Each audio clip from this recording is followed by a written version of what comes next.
शेतकरी कर्जमुक्तीच्या मुख्य मागणीसह इतर महत्त्वाच्या मागण्यांसाठी नागपुरात उद्या 28 ऑक्टोबरला शेतकऱ्यांसाठी एल्गार सभा आणि भव्य मोर्चा होणार आहे. आणि या आंदोलनासाठी बच्चू कडू यांनी आक्रमक पवित्रा घेतला असून सरकारकडून जे शेतकऱ्यांकडे दुर्लक्ष होतंय त्याच्या विरोधात बच्चू कडू यांनी हा आरपारचा लढा उभारण्याचा आता निर्धार केलेला आहे. उद्यापासून हा लढा उभारला जाईल. काही वेळात बच्चू कडू हजारो ट्रॅक्टर घेऊन नागपूरच्या दिशेनं कूच करणार. राज्यातील अनेक मेंढपाळ बांधव 2 दिवसांपूर्वीच नागपूरच्या दिशेने निघालेले आहेत. महाएल्गार आंदोलनाची तयारी म्हणून शेतकऱ्यांनी स्वतःच्या पोटापाण्याची सोय म्हणून चिवडा देखील सोबत कॅरी केलेला आहे. मोठ्या प्रमाणात ट्रॅक्टर भरून जे शेतकरी आहेत ते आंदोलनासाठी आता सहभागी होणार आहेत. संपूर्ण प्रकरणात एकीकडे मुंबईत 1 नोव्हेंबरला ठाकरे बंधू आणि महाविकास आघाडीचा विराट मोर्चा देखील होतोय.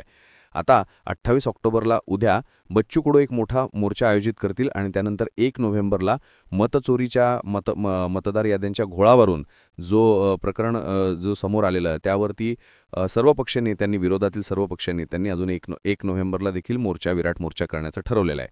आता हे दोन्ही मोर्चे खूप महत्त्वाचे आहेत. उद्या बच्चू कडू शेतकऱ्यांच्या कर्जमाफीवर महत्त्वाचं आंदोलन करतील.